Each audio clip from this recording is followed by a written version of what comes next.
Bonjour à tous. Aujourd'hui, une petite vidéo que je vais essayer de faire assez courte pour vous donner les réponses à l'activité de la semaine dernière et vous présenter assez rapidement ce que vous allez avoir cette semaine à faire. Donc, la semaine dernière, vous deviez identifier les ions présents dans une solution légèrement jaune et pour cela, il fallait utiliser les deux tests que je vais vous présenter dans le cours. Le premier test est le test au nitrate d'argent et le deuxième est le test à l'hydroxyde de sodium. Le test au nitrate d'argent, on obtient à ce moment-là on obtient un précipité blanc, ce qui signifie qu'il y a des ions chlorure Cl-.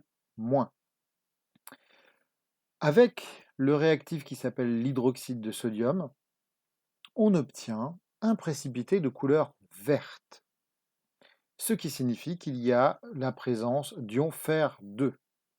Au final, dans la solution, il y a au moins deux types d'ions, les ions chlorure Cl- et les ions fer2 Fe2+. Ça, c'était la petite correction de l'activité de la semaine dernière. Maintenant, je vous présente ce que vous allez avoir à faire cette semaine. Pas nécessairement qu'aujourd'hui, cette semaine, vous allez avoir au moins jusqu'à samedi pour le faire.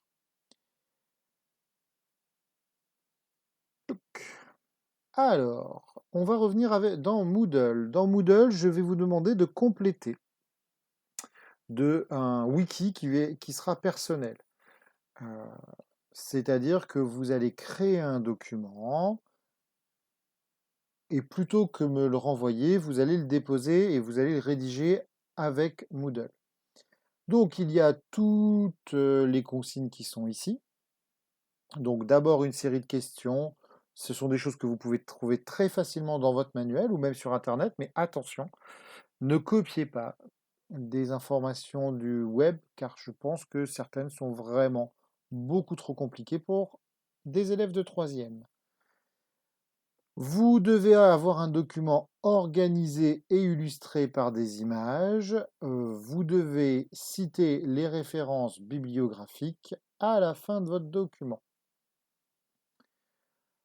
Dans une deuxième partie, vous aurez à consulter une animation, donc c'est celle-ci, où vous allez pouvoir choisir un liquide.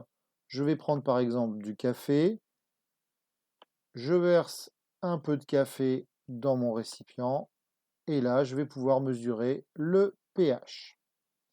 Si j'enlève le café, je peux vider en appuyant, en manipulant la petite ouverture ici et je peux rajouter de l'eau ou du café à nouveau. Voilà. Ça, c'est l'animation. Et vous devrez rédiger à partir des observations de cette animation un paragraphe construit, argumenté avec ces observations, répondant à la question comment évolue le pH d'une solution lorsqu'on la dilue. Vous n'oublierez pas la partie cytographie, bibliographie, évidemment.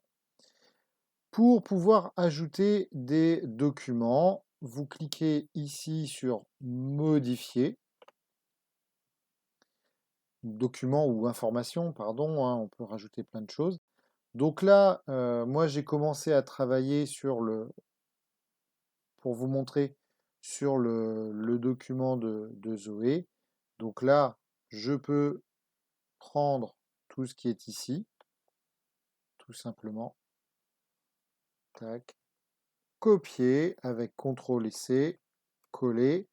Et là, vous avez l'ensemble des informations et des éléments pour compléter. Je ne voulais pas faire pour tous les élèves, sinon il fallait que je passe sur tous les élèves. N'oubliez pas que vous avez ici une petite icône afficher plus de boutons qui permet de faire du texte souligné et un petit peu plus de mise en forme. Voilà, on n'oublie pas d'enregistrer son travail, évidemment. Voilà, la vidéo est suffisamment longue. Maintenant, je vous passe la main pour que vous puissiez réaliser ce travail-là. Donc, pas uniquement mardi, mais vous allez pouvoir le répartir sur toute la semaine. Je vérifierai ça plutôt en début de semaine prochaine, vos travaux. Voilà. Nous nous reverrons d'ailleurs la semaine prochaine et on pourra regarder ça plus en détail. Prenez soin de vous, à bientôt